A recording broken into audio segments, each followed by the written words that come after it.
ഇനി നമ്മൾ ചർച്ച ചെയ്യുന്നത് യാസീൻ സൂറത്തിലെ 19-ാമത്തെ ആയത്ത്. ഇവിടുത്തെ വിഷയം റാ സുക്കൂനുള്ള റാ തഫ്ഖീമായിട്ടാണോ തെറക്കീക്കാക്കിയിട്ടാണോ ഓതേണ്ടത്? തെറക്കീക്കാക്കിയിട്ടാണ് ഓതേണ്ടത്. പക്ഷെ പലരും ഓതാറുള്ളത് തഫ്ഖീമായിട്ടാണ്. അത് എവിടെ വരുന്നത്? ചർച്ച വരുന്നത് ഇൻ ദുക്കിർത്തും എന്ന ഓതിയാളും.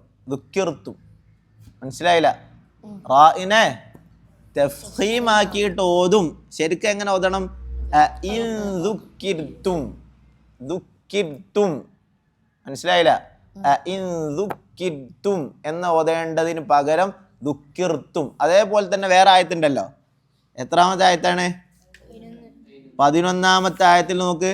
ഫബശ്ശിർഹു, ഫബശ്ശിർഹു, ഫബശ്ശിർഹു. തെറ്റാണത്. ഫബശ്ശിർഹു, ഫബശ്ശിർഹു.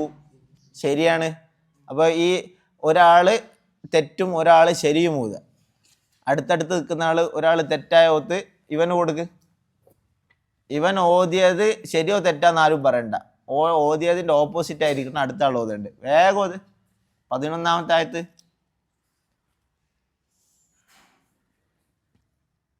فبشره بمغفرة وأجر كريم.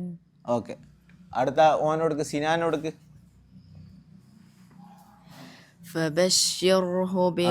കണ്ടോ കണ്ടോ കണ്ടോ, ആര് ശരി ആര് തെറ്റ്? അബ്ദുള്ള ശരി. ഇനി ഈ വീഡിയോ കാണുന്നവർക്ക് ആരാ അബ്ദുള്ള എന്നറിയില്ലല്ലോ. ഇവൻ ഓതിയത് ശരി.